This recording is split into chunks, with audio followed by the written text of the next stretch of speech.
I've been reading this book called Good to Great by Jim Collins.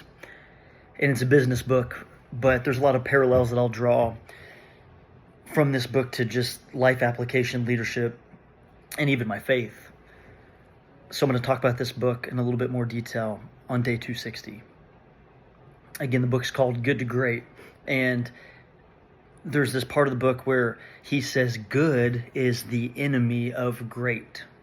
Good is the enemy of great, which that's kind of counterintuitive. You would think that good is friends with great because it's close, it's right there. But Jim has this take where he says it's not that good is bad, but good is comfortable, good is acceptable, good is safe.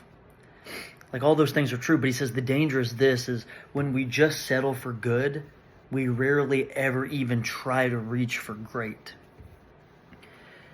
And again, this is a business book that Jim Collins writes called Good to Great, but even just for our Christian lives, it's like this truth that good can be the rival of great. I think it can ring pretty true in the Christian life. Because we're not called as Christians, as followers of Christ, as vessels for Christ, we're not called to be just good enough, to just live good enough lives. But we're called to live this life of excellence for God's glory. That doesn't mean that we're going to be perfect, because we know that we all fall short of the glory of God. But I think that it means that we do refuse to be complacent. It means that we embody what Jim Collins writes in this book, Good to Great. He calls it level 5 leadership. There's 5 levels of leadership. And in this 5th level of leadership, someone that's truly optimally leading, they embody these 2 characteristics.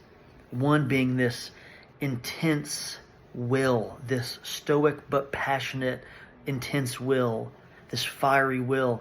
But the second variable is this deep humility, this ability to be extremely and honestly humble. So this intense will and this intense humility combined makes up this level 5 leader. So the will part of that, like the statement here related to will would be like, I will not stop short of God, what God has for me. I will not stop short of God's best for me. And the humility part is the part that whispers, but it's not about me, it's about God. It's just balancing both, and that's really a unique leadership quality. And there's this Old Testament passage in 2 Chronicles chapter 27, I'll read verses 6 through 9, that speaks about this person in the Bible that you might not even be familiar with, but it's King Jotham. And let's see here, starting in verse 6, it says, Jotham grew powerful because he walked steadfastly before the Lord his God.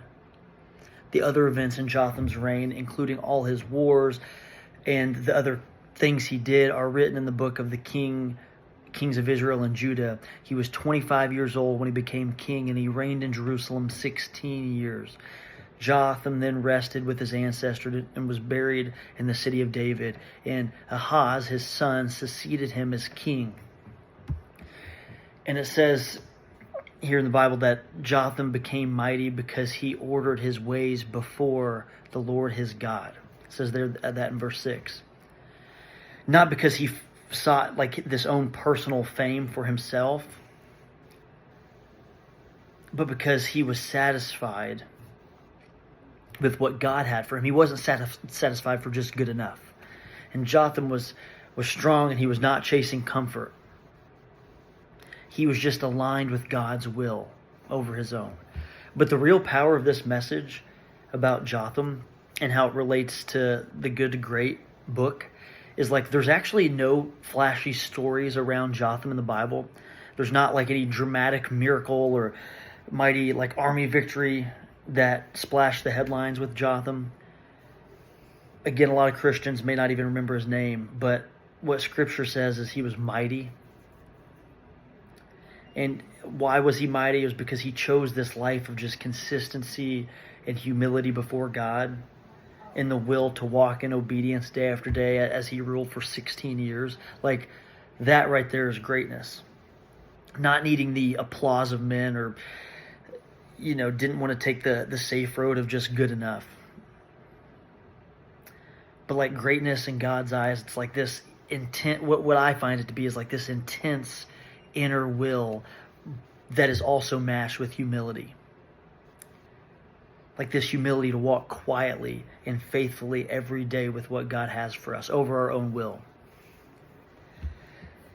So like the calling, and I guess the question in our lives is like, where are we settling for good when God is calling us to be great, to be better than what we're settling for? Like maybe we're good enough in our marriage, or maybe we're good enough just with showing up to church on Sundays, or good enough with kind of eating okay and exercising a day a week. But maybe that good enough is like not truly where our purpose lies. Maybe the good enough is not us truly aiming for all that God has called for us in our lives. So where can we turn our good enough into great? And that's hard.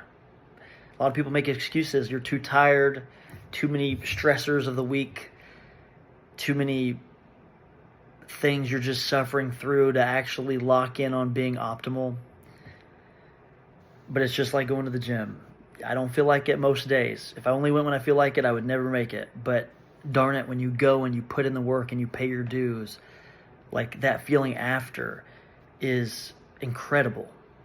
It's the same with anything that we're trying to achieve greatness in. So just don't settle for good enough. God's calling us for more, and I believe that. So just in closing, it's like the world doesn't need any more good enough Christians. I think it needs people like Jotham who embody this will to like pursue what God has placed in their hands. Like God placed Jotham, this king of Judah, this opportunity in his hands, and he had this humility at the same time to lay down every ounce of glory that was going to come his way, to lay that down at God's feet.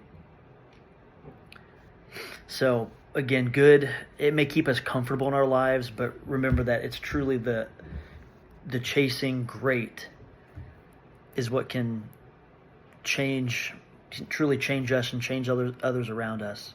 Stay 260.